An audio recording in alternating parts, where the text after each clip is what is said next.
On Christmas Eve, a young boy approaches a wealthy businessman and says, "Excuse me, sir, my mom said you left us." The man turns, stunned by the boy's words. The streets of New York City shimmer with a holiday spirit.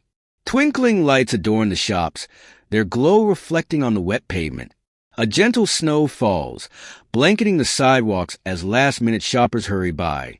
The air is filled with the aroma of roasted chestnuts and the distant sound of carolers. It's a time for family and joy, but Robert Harper feels none of it. Robert exits the towering Harper Enterprises building, his breath visible in the cold air. His tailored coat is buttoned tightly, but the chill he feels isn't from the weather. He's leaving later than planned. Work never stops, not even on Christmas. His driver is delayed, likely due to traffic or the snow. Annoyed, Robert checks his watch and scans the street, his sharp green eyes narrowing. He despises waiting, but it's just another inconvenience in his meticulously controlled life. Leaning against a lamppost, he pulls out his phone, ready to squeeze in a few more minutes of work. That's when he hears the voice. "Hey, mister." Robert looks up to see a boy standing a few feet away. The child, no older than 8, is bundled in a coat that's too big for him. His cheeks are rosy from the cold, and a red knit hat sits crookedly on his curly brown hair. Robert frowns. He's not in the mood for panhandlers tonight, no matter how young. "Yes," he replies curtly. The boy doesn't back down. Instead, he steps closer, his expression serious.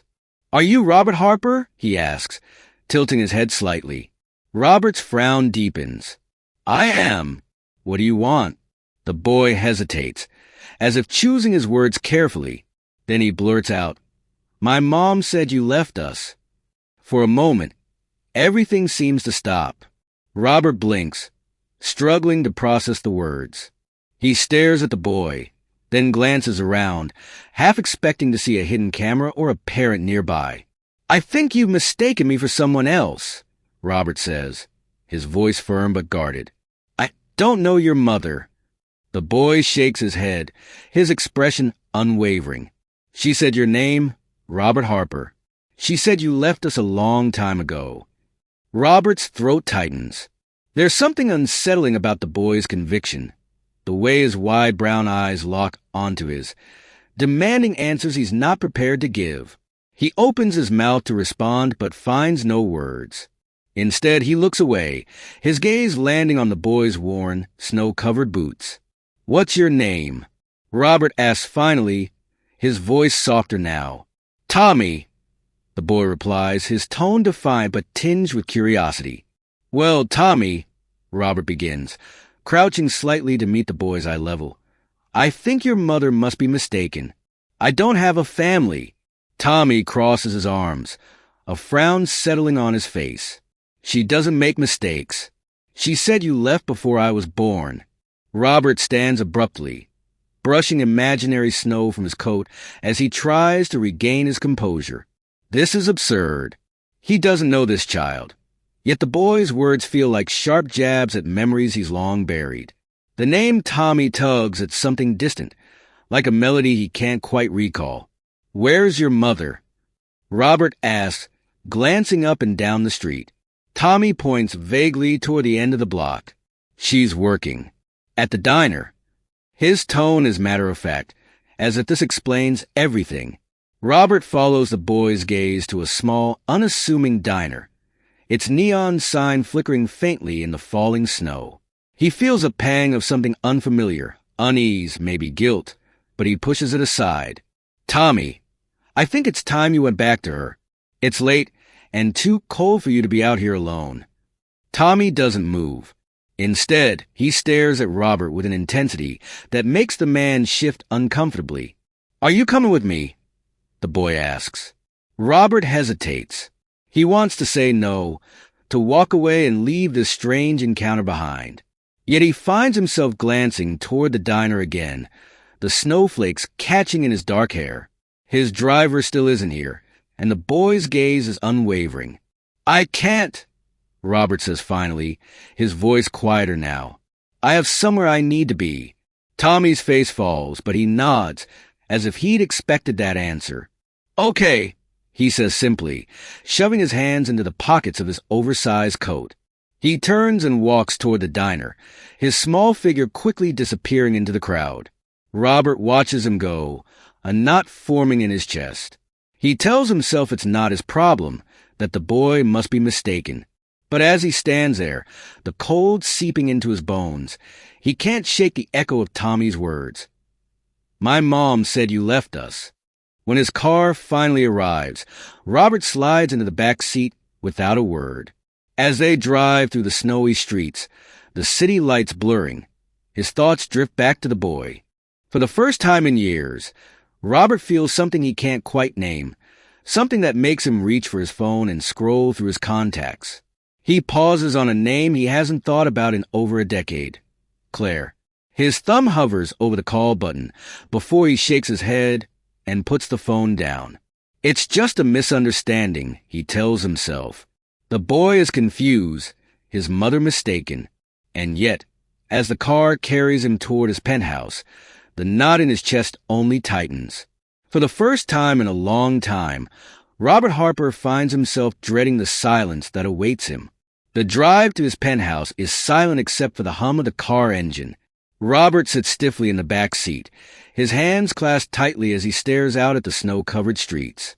The city is alive with holiday lights, but Robert barely notices. His mind is elsewhere, replaying the encounter with the boy over and over.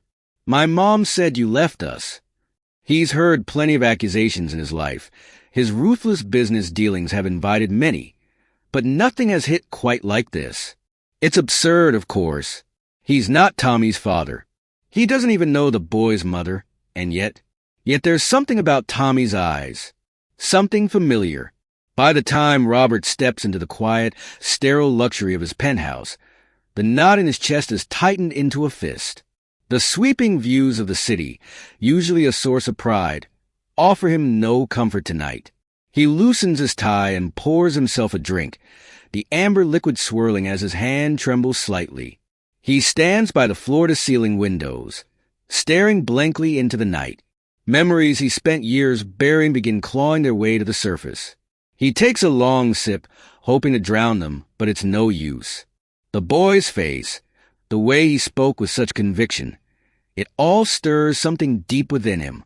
Robert closes his eyes, and the years begin to peel away. He's back in the cramped apartment where he spent his childhood. The wallpaper is peeling. The smell of dampness lingers in the air. His mother worked 2 jobs to keep the lights on, and his father had been a ghost long before he physically left. Robert learned early that the only person he could rely on was himself. But even in those harsh years, there had been light. There had been Claire. Robert can see her so clearly it's almost painful. Her wide, mischievous smile. Her eyes that sparkle with life even when the world seemed determined to drag them both down. They'd met in college. 2 ambitious kids with big dreams and empty pockets. While others spent weekends partying, Robert and Claire spent theirs building plans for the future. She believed in him when no one else did. She called him brilliant, said he could change the world. But that belief came with a price, one Robert hadn't been willing to pay. The memories sharpened, focusing on the moment that had defined everything. It was a rainy afternoon in a small cafe where they always met. Sarah had been holding his hand across the table, her thumb tracing gentle circles over his knuckles, a habit she had when she was nervous. "We're going to be okay, Mike," she'd said softly. "No matter what happens, we'll figure it out. Together." Michael had pulled his hand away, the words forming a lump in his throat before he could even speak them. "Sarah, I've been offered a job. A real one. It's in Chicago." Her face had lit up with hope. "That's amazing.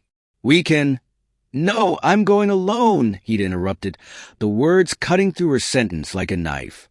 The hurt in her eyes had been immediate and raw, but it hadn't stopped him.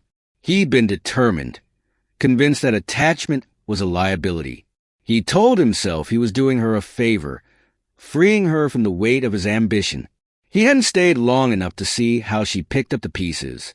Michael opened his eyes and downed the rest of his drink, the burn doing little to ease the ache in his chest. That had been over a decade ago.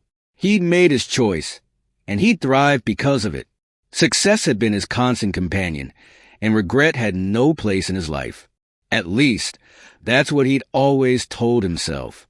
But now there was Jake, a boy with sandy hair and a stare that seemed far too knowing for his age.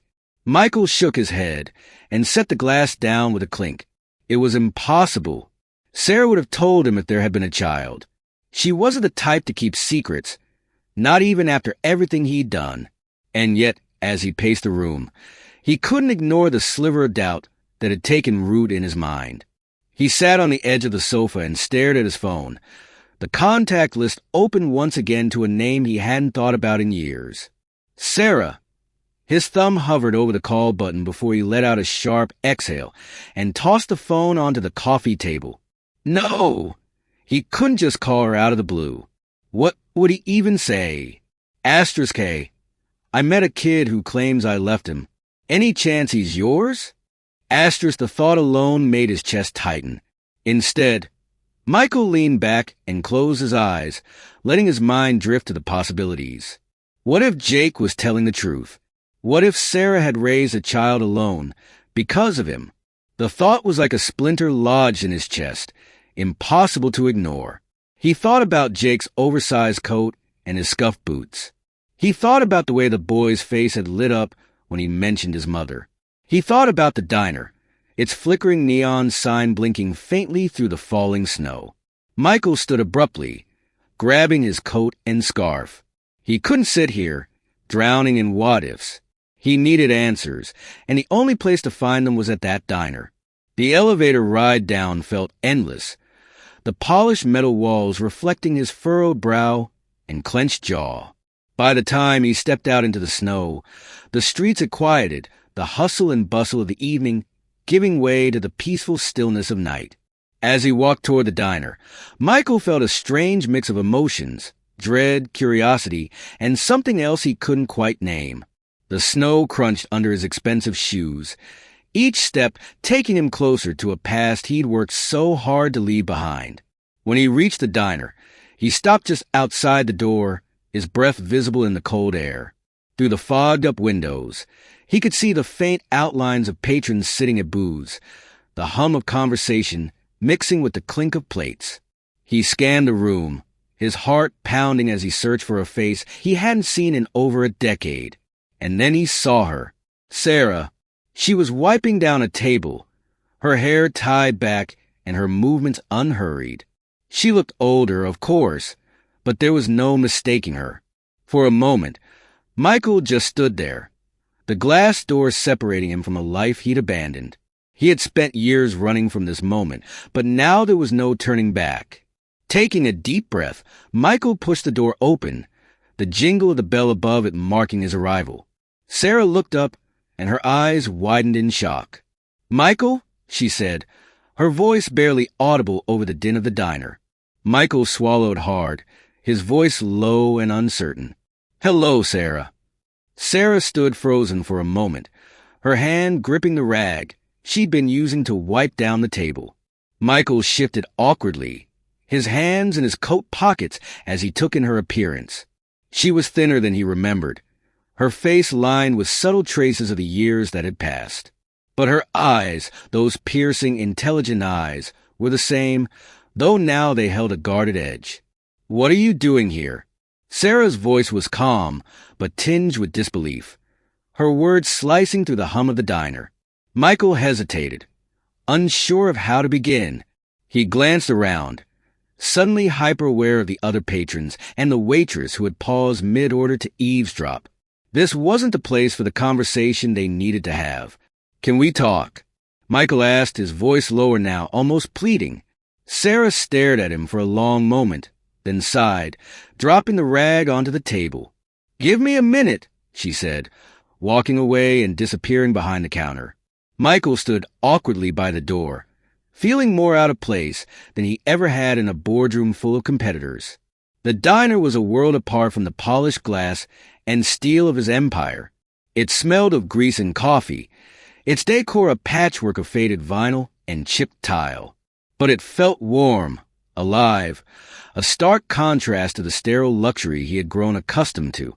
Sarah returned a moment later, slipping on a coat over her uniform. She gestured for Michael to follow, and they stepped out into the cold night. The snow had slowed, and the streets were nearly empty, the city's usual buzz muffled by the holiday stillness. She crossed her arms as they stood under the soft glow of a street lamp, her breath visible in the frosty air. "Talk," she said, her tone sharp. Michael hesitated, unsure of how to begin.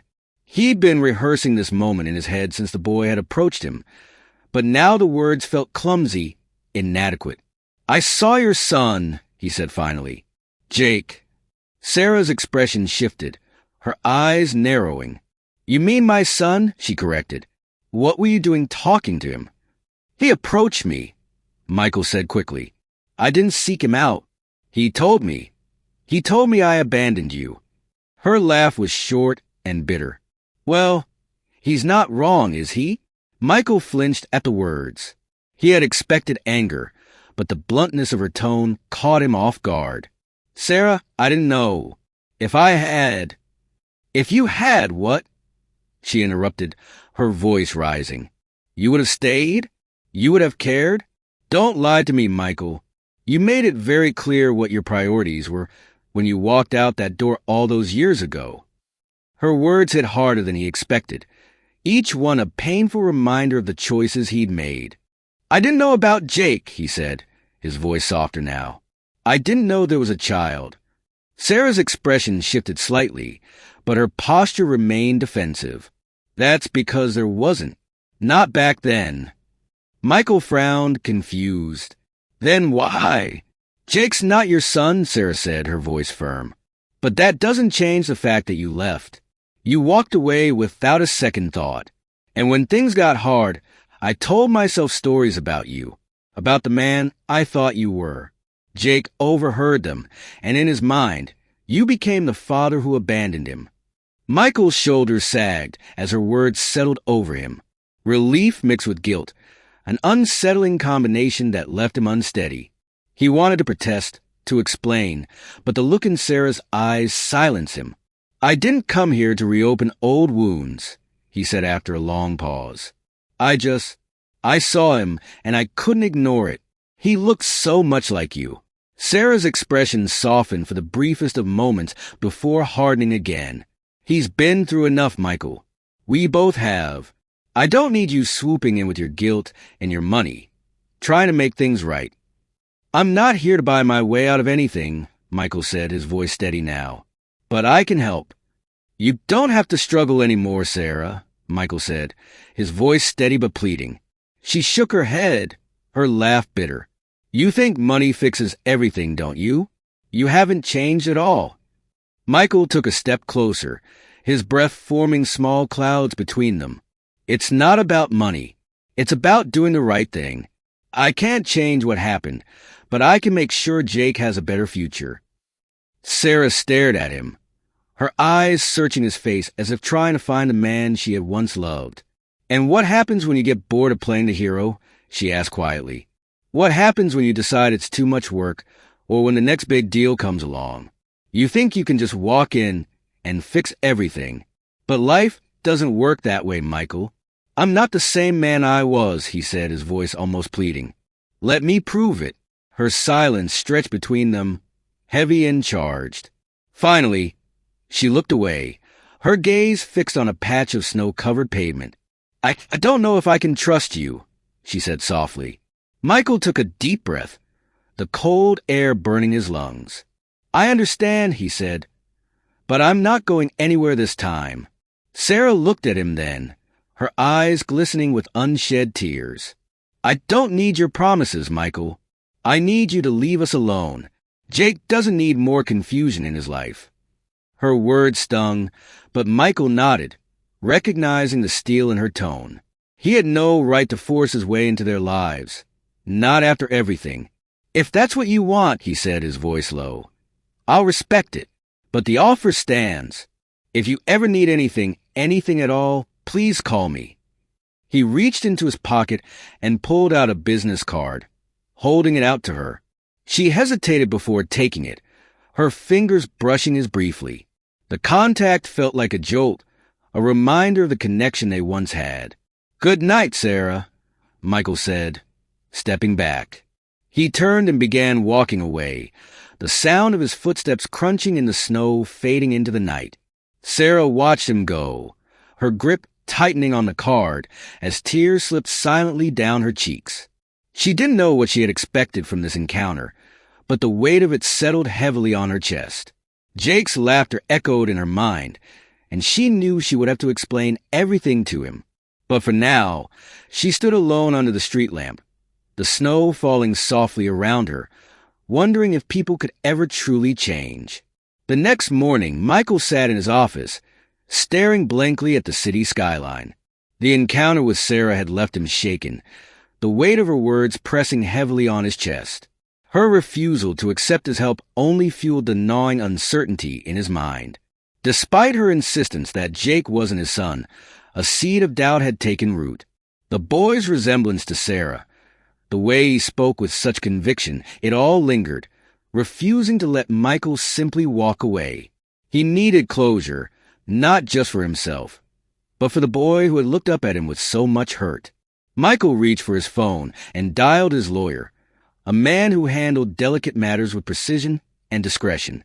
Within hours, arrangements were made, a DNA test would be conducted, and the results would put the matter to rest.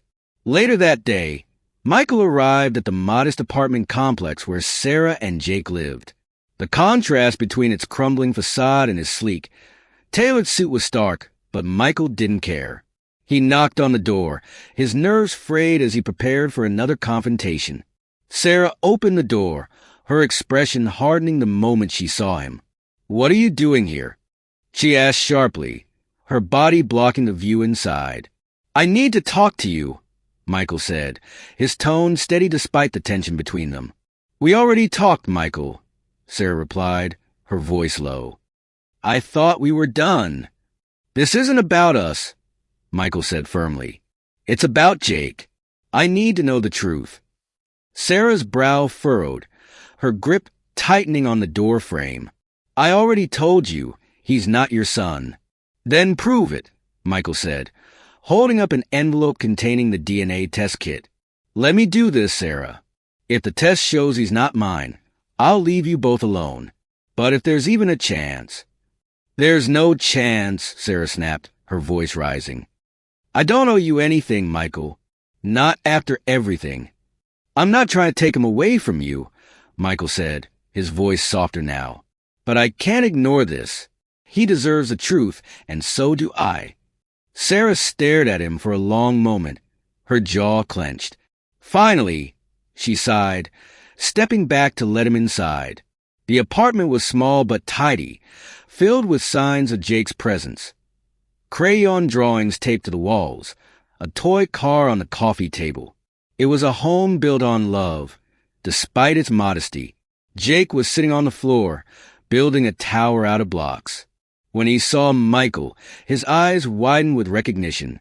"You're the man from yesterday," he exclaimed, his voice a mix of surprise and excitement. Michael crouched down, offering a small smile. "That's right, Jake. It's nice to see you again." Jake tilted his head, his curiosity evident. "Why are you here?" Michael glanced at Sarah, who stood silently by the kitchen counter, her arms crossed. "I just wanted to talk to your mom for a little bit," he said gently.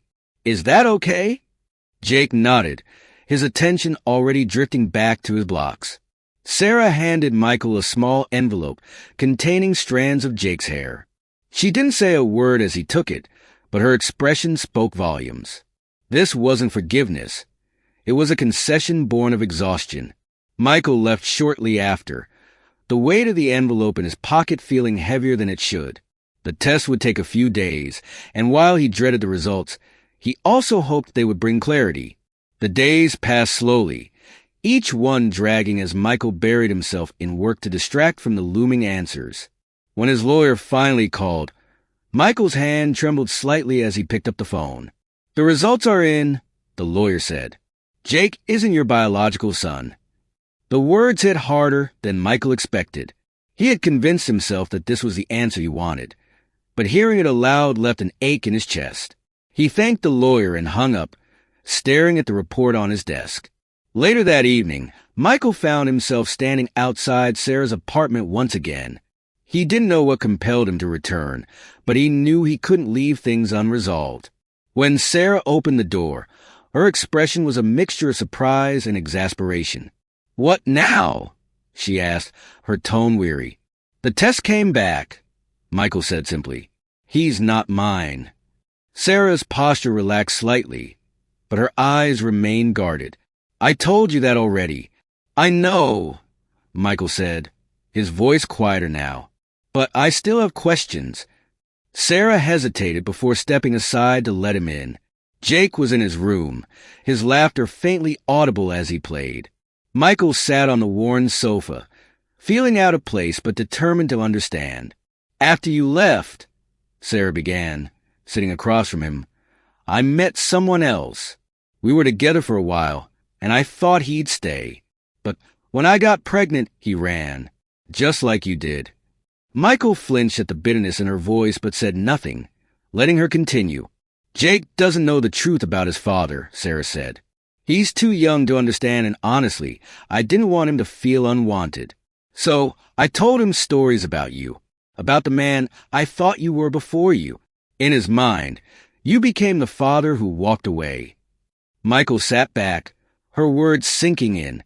The ache in his chest deepened, but this time it wasn't guilt alone. It was regret. Regret for the life he could have had, for the boy who had looked up at him with such hope, only to be met with uncertainty.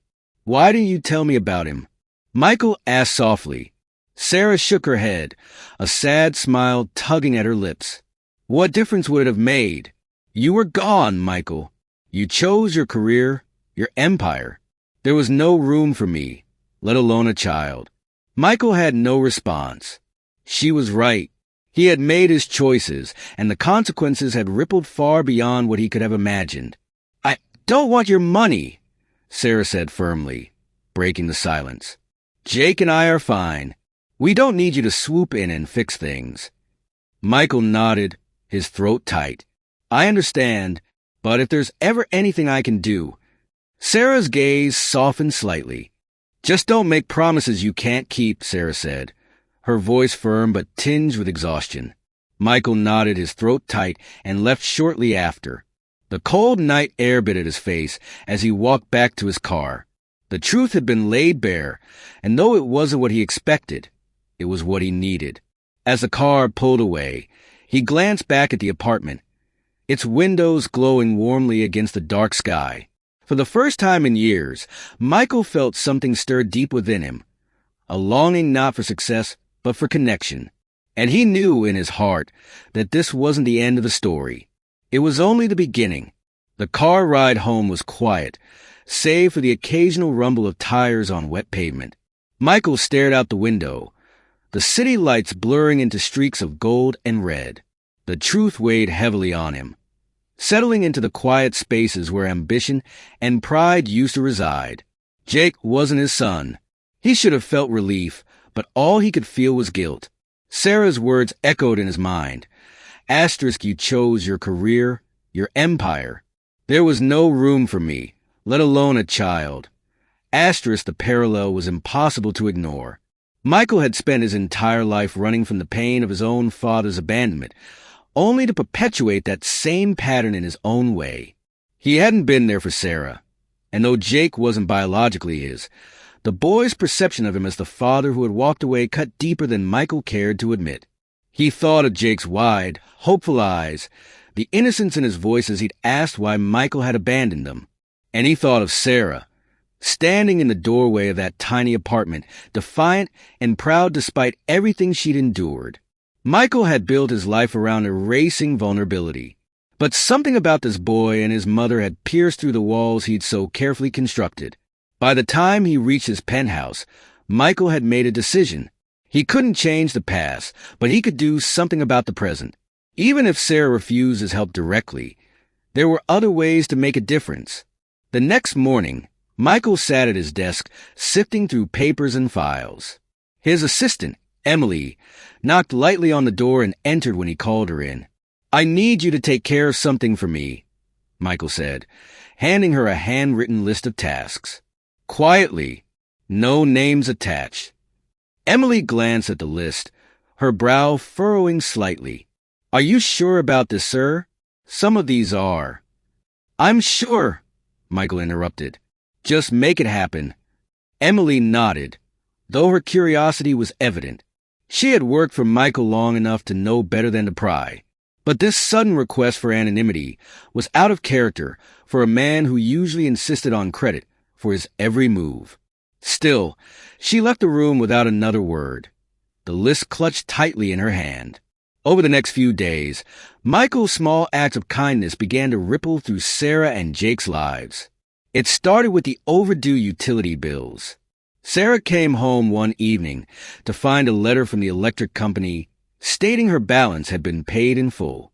Confused but relieved, she assumed it was some sort of error and tucked the notice into a drawer. Next came the repairs. The leaky faucet in the kitchen, the broken heater that forced them to huddle under blankets at night, the drafty windows that let the cold seep in, all were quietly fixed. Sarah noticed the changes one by one, each repair feeling like a tiny miracle she couldn't explain. On Christmas Eve morning, Sarah opened the door to find a large package sitting on the stoop. Jake squealed with delight as she brought it inside, his little hands tugging at the wrapping paper. Inside, they found a box of toys, warm winter clothes, and a new pair of boots that fit Jake perfectly. At the bottom of the box was an envelope containing a prepaid grocery card, enough to cover weeks' worth of meals. Sarah sat down at the kitchen table, staring at the envelope in her hands. She knew this wasn't some random act of kindness. Someone was behind this, and deep down, she suspected who. She glanced at Jake, who was already engrossed in his new toy cars, and decided not to say anything. She didn't want to give him false hope or confuse him further. Meanwhile, Michael found himself doing something he hadn't done in years. He slowed down. For once, his mind wasn't consumed by quarterly reports or expansion plans. Instead, he found himself wondering if Sarah had noticed the changes. He imagined Jake's reaction to the gifts, the smile that had likely spread across his face.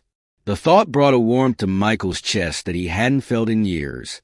That evening, Michael sat in his office, staring at the blinking cursor on an email draft. He had written and rewritten the message to Sarah at least a dozen times, each version feeling either too formal or too sentimental. Finally, he deleted the draft altogether and leaned back in his chair. Some things couldn't be fixed with words. Instead, he reached for his phone and called Emily. "Is everything set for tomorrow?" he asked. "Yes, sir," she replied. "The arrangements have been made." "Good," Michael said, a small smile tugging at his lips. "Thank you, Emily. That'll be all." On Christmas morning, Sarah and Jake woke to a knock at the door. Jake scrambled to answer it, his excitement palpable. Standing on the stoop was a man in a crisp uniform, holding a large wicker basket filled with food, sweets, and a handwritten note. Sarah took the basket, her hands trembling slightly as she unfolded the note. The words were simple but heartfelt. Asterisk Merry Christmas to you and Jake. I hope this brings a little joy to your holiday. Asterisk. She stared at the letter for a long moment before setting it down on the counter. She couldn't deny the gratitude that swelled in her chest, but it was tempered by a cautious skepticism. Michael was trying. That much was clear, but she still wasn't sure if she could trust him. Jake, oblivious to his mother's turmoil, dove into the basket, pulling out treats with wide-eyed wonder. "Look, Mom, it's like Santa came just for us." Sarah smiled despite herself, ruffling Jake's hair. "It's pretty amazing, isn't it?" Jake nodded enthusiastically, already tearing into a chocolate bar. As he chatted excitedly about the gifts, Sarah found herself thinking about Michael, about the man she once knew, and the man he seemed to be trying to become. For Michael, Christmas morning was quiet. He sat alone in his penthouse, a cup of coffee in hand as he looked out over the city. For once, the solitude didn't feel as suffocating. He knew Sarah might never fully forgive him, and he didn't expect her to. But knowing he had done anything, to make their lives a little easier was enough for now. And for the first time in years, Michael Harper felt a glimmer of something he hadn't allowed himself to feel in a long time. Hope. The day after Christmas was quiet for Sarah and Jake. The gifts and food Michael had anonymously sent filled their small apartment with a rare sense of abundance. But Sarah's thoughts lingered on the notes signed with an unmistakable M. She hadn't told Jake who M might be, unsure of how to explain Michael's sudden interest in their lives.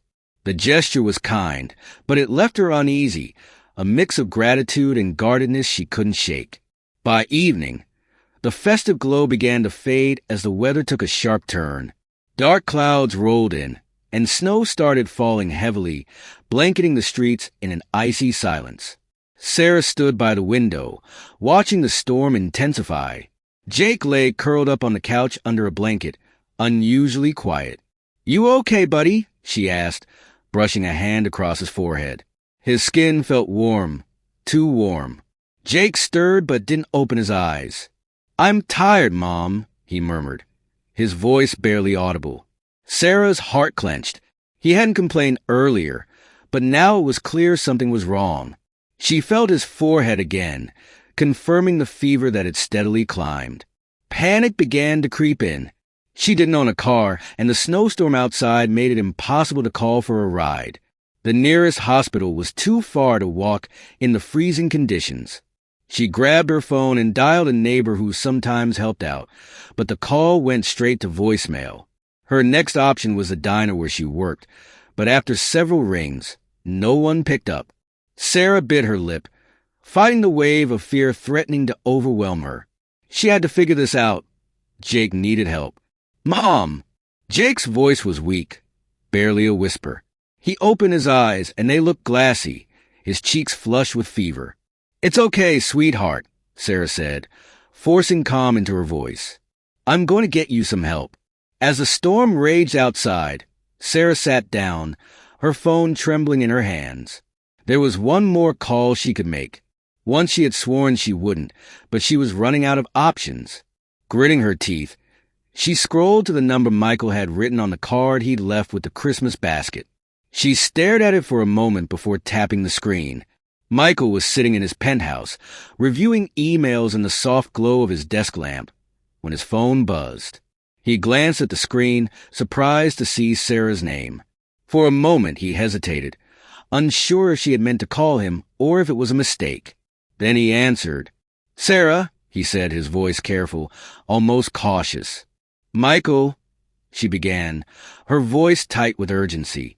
"I wouldn't call if I wasn't desperate, but Jake's sick. He has a fever, and I can't get him to the hospital. The storm." "I'll be there," Michael said, cutting her off. "Give me 10 minutes. He ended the call, grabbing his coat and car keys as he headed for the elevator. The storm outside was fierce, but he didn't hesitate. As the car descended, Michael called his driver and told him to prepare the SUV, a vehicle equipped for severe weather. Within minutes, they were on their way. The city was almost unrecognizable under the storm's heavy grip. Streets were deserted, and visibility was low, the snow coming down in thick sheets. Michael leaned forward in the passenger seat, his jaw tight as he watched the road ahead. The windshield wipers fought a losing battle against the relentless snow. "Careful," he warned the driver as the vehicle skidded slightly on an icy patch. "We're good, sir," the driver assured him, adjusting the wheel. When they reached Sarah's building, Michael wasted no time. He climbed out into the freezing wind and trudged through the snow to the front door, banging on it until Sarah opened. Her face was pale, her eyes wide with worry. "Where is he?" Michael asked, stepping inside without waiting for an invitation. Sarah pointed to the couch, where Jake lay bundled under layers of blankets. His breathing was shallow, and his flushed cheeks stood out against his pale skin. "We need to move quickly," Michael said, kneeling beside the boy. He slipped an arm under Jake and lifted him gently, the boy barely stirring. "Sarah, grab whatever you might need. Let's go." Sarah didn't argue, grabbing a small bag with Jake's essentials before following Michael back out into the storm. The driver had the back door open, and Michael climbed in with Jake cradled in his arms. Sarah slid in beside them, pulling the door shut against the biting wind. The SUV navigated the treacherous streets with deliberate care, the tires crunching over packed snow. Michael kept his focus on Jake, holding the boy close to share his warmth. Sarah watched them, her anxiety warring with an unexpected sense of gratitude. Whatever her feelings about Michael, there was no denying his presence now when she needed it most. The drive to the hospital felt endless, the storm making every turn precarious. By the time they arrived, Sarah was already out of the car, rushing inside to alert the staff. Michael carried Jake through the double doors, his expression unreadable but movements decisive. A nurse quickly ushered them into an exam room, where a doctor began assessing Jake. Sarah hovered by the bed, holding her son's hand as tears welled in her eyes. Michael stepped back, giving her space but staying close enough to offer support if needed.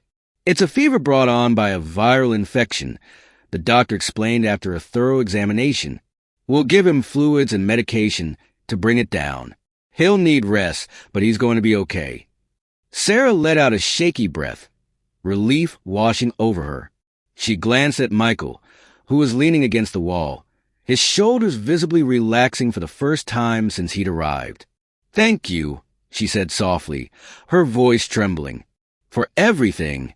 Michael met her gaze, his usual stoicism replaced by something warmer, more vulnerable. "You don't have to thank me," he said. "I was just doing what I should have done a long time ago."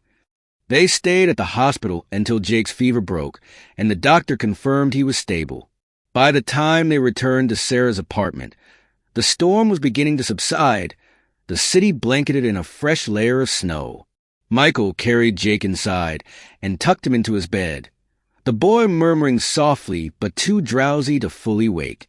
Sarah stood in the doorway, watching Michael with a mixture of emotions she couldn't yet untangle.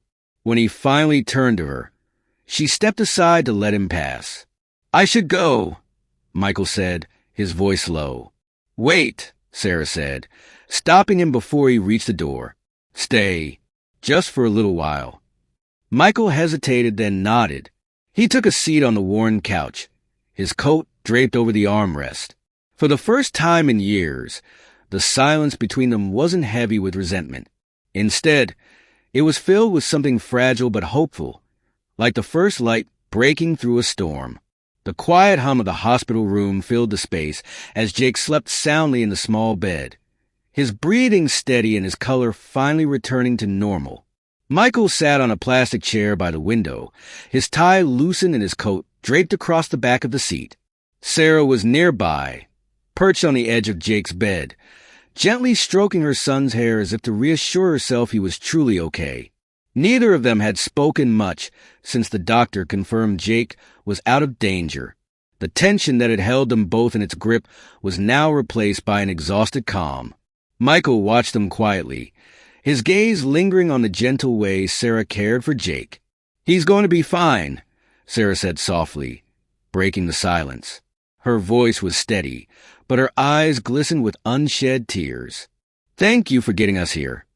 Michael leaned forward, resting his elbows on his knees. "You don't have to thank me, Sarah," he said, his voice low. "This is the least I could do." Sarah looked at him, her expression unreadable. "Maybe, but you still showed up when it mattered. That's more than I can say for anyone else." Michael caught the weight of her words and the unspoken reference to the man who abandoned Sarah before Jake was born. He let the silence stretch between them, unsure of how to respond. Finally, he spoke, his voice quieter now. "I've made a lot of mistakes," Michael admitted, his gaze fixed on the floor. "I told myself I was doing the right thing, focusing on my career, building a life that mattered.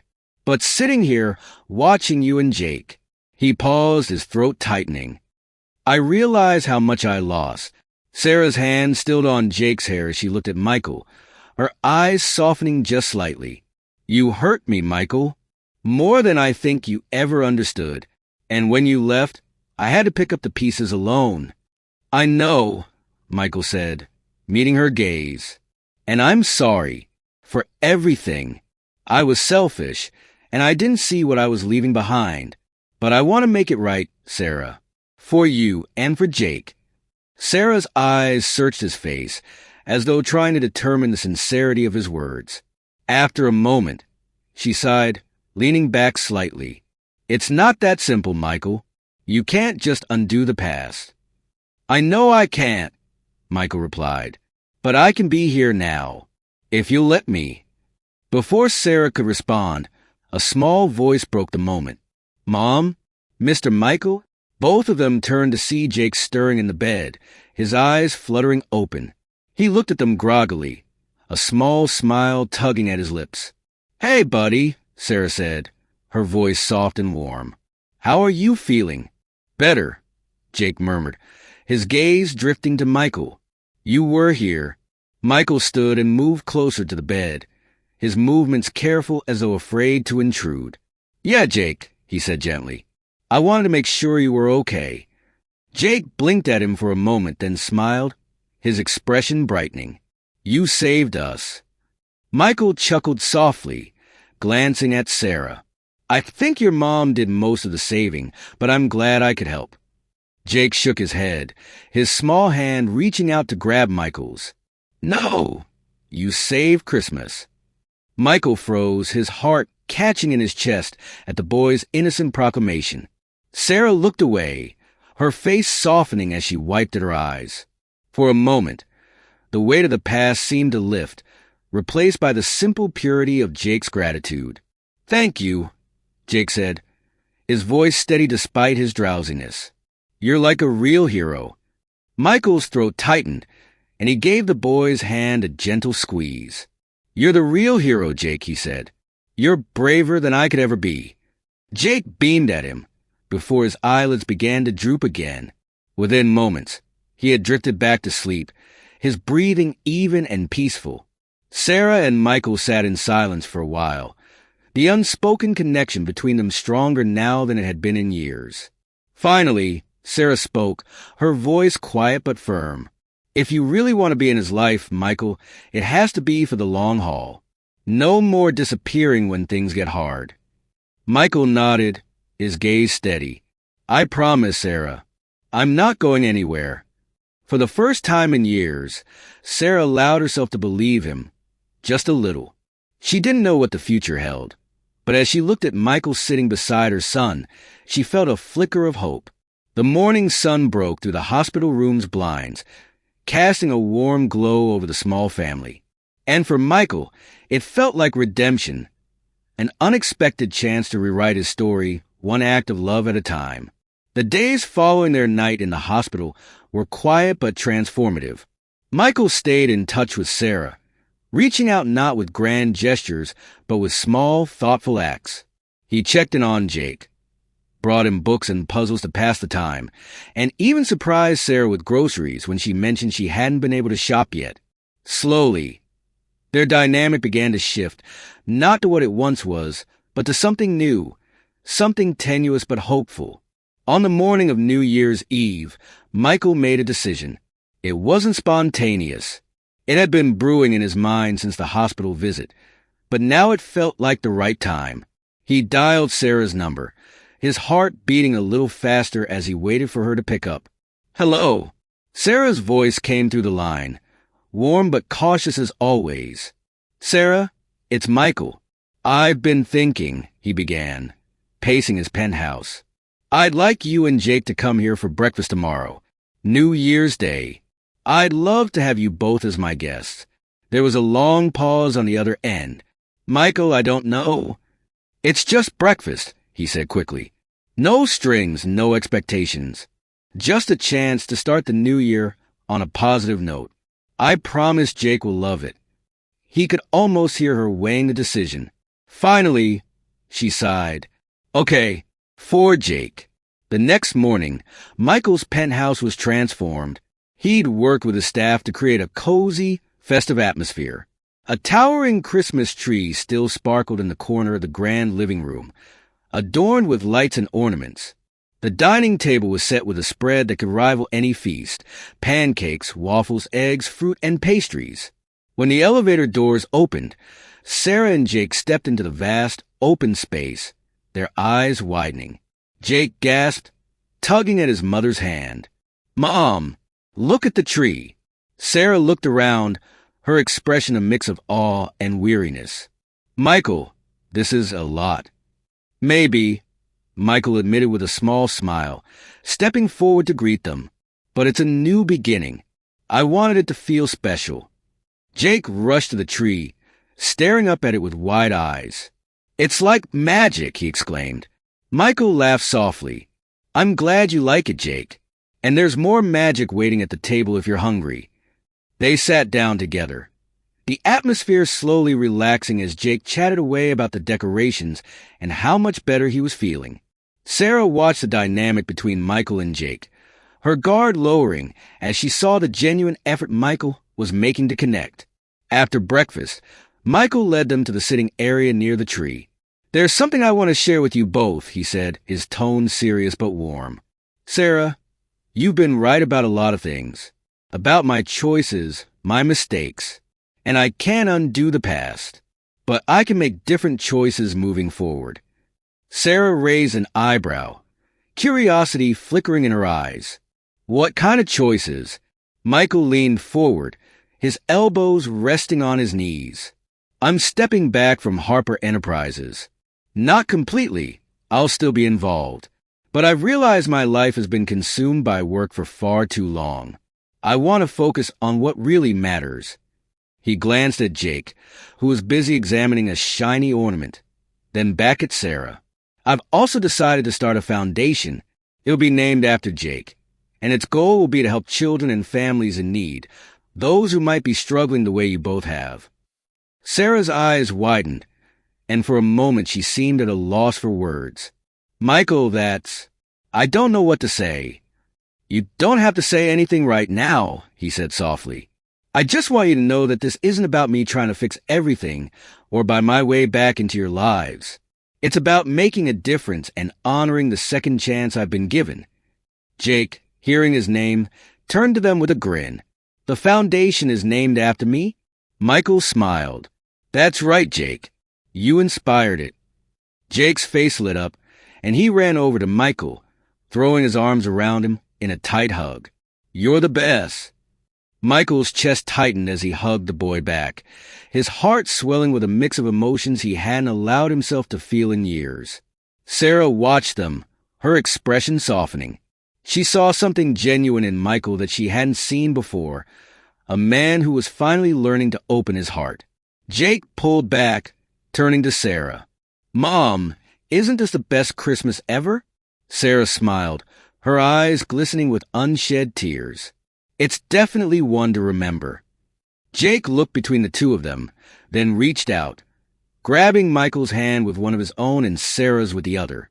"You have to hug, too," he declared with the innocence only a child could muster. Michael and Sarah exchanged a glance, a mix of amusement and hesitation passing between them. But then, almost instinctively, they leaned in, their arms wrapping around each other and Jake in a group hug. The room was quiet except for the soft rustling of the tree and the muffled sound of snowflakes hitting the glass windows. Outside, the city was blanketed in white, the world seeming still and peaceful. As the three of them stood there, wrapped in each other's arms, Michael felt something he hadn't felt in years: contentment. It wasn't the empty satisfaction of another business deal or the fleeting pride of material success. It was real, raw, and deeply fulfilling. For Sarah, it wasn't about forgetting the past, but about acknowledging the possibility of change. And for Jake, it was simple. His family was together, and in his heart, it felt like magic. As the snow fell softly outside, they stayed like that for a moment longer, the promise of a new beginning lingering in the air. For Michael, it was the start of a journey he hadn't anticipated, but now couldn't imagine walking away from. And for Sarah and Jake, it was a reminder that sometimes, even in the most unexpected ways, hope could find its way back into their lives. The snow continued to fall gently outside the floor-to-ceiling windows, blanketing the city in a quiet, pristine glow. Inside Michael's penthouse, the warmth of the moment wrapped around them like a soft embrace. Jake's laughter bubbled up, breaking the stillness, and his small hands clung to both Sarah and Michael as if determined to hold them together. Sarah pulled back slightly, looking at Michael with a softness in her eyes he hadn't seen in years. "You've changed," she said quietly, her voice carrying a mixture of surprise and cautious hope. Michael gave her a small, sincere smile. "I had to. Meeting Jake, seeing you again, it reminded me of what I'd lost and what I still have a chance to build." Sarah nodded, her gaze lingering on his face for a moment longer before turning to Jake. "He's been through so much, Michael. We both have. But maybe we can figure this out together." Michael felt his chest tighten, not with fear or guilt, but with an overwhelming sense of gratitude. "I'd like that, Sarah. More than anything." Jake, oblivious to the weight of their conversation, tugged at their hands. "Can we open presents now?" he asked, his wide grin lighting up the room. Sarah and Michael laughed, the sound blending into the soft hum of the crackling fireplace. Michael stood, offering his hand to Sarah to help her up. "Presents it is," Michael said, ruffling Jake's hair. As they gathered by the towering Christmas tree, Jake dove into the pile of gifts with unbridled excitement, pulling out colorful packages and exclaiming over each one. Michael and Sarah watched him, their eyes occasionally meeting with quiet understanding. It wasn't a perfect picture, but it was real, and it was enough. Later, as Jake curled up on the couch with a new book and the fire burned low, Sarah turned to Michael. "You know, I wasn't sure I could ever trust you again," she admitted. "But seeing how much you care about Jake, it's a start." Michael nodded, his voice steady. "I'm not asking for forgiveness overnight, Sarah. I just want to be here for you both, however you'll let me." She smiled, her eyes shimmering with emotion. "That sounds like a good place to begin." As the night drew on, the three of them sat together, the city lights twinkling in the distance and the snow falling softly against the glass. For the first time in years, Sarah felt a sense of peace she hadn't known was possible. Michael, too, felt something new, a quiet fulfillment that came not from ambition but from connection. And for Jake, nestled between them with his book, it was simple. He had his family. And for a little boy who believed in the magic of Christmas, that was the greatest gift of all. Outside, the snow continued to fall, but inside, the warmth of forgiveness, love, and new beginnings filled the space. It wasn't a perfect ending, but it was theirs, and it was beautiful. As the snow fell softly outside, Michael, Sarah, and Jake found themselves united not by perfection, but by the beauty of second chances. Their story reminds us that it's never too late to change, to heal, and to build something meaningful with the people we care about. Forgiveness and love aren't always easy, but they have the power to transform even the most fractured relationships into something extraordinary. If this story warmed your heart, don't forget to like this video and share it with someone who might need a little holiday hope. Subscribe to the channel for more heartfelt stories and let us know in the comments, what does family mean to you? Thank you for watching, and we'll see you in the next story. Happy holidays.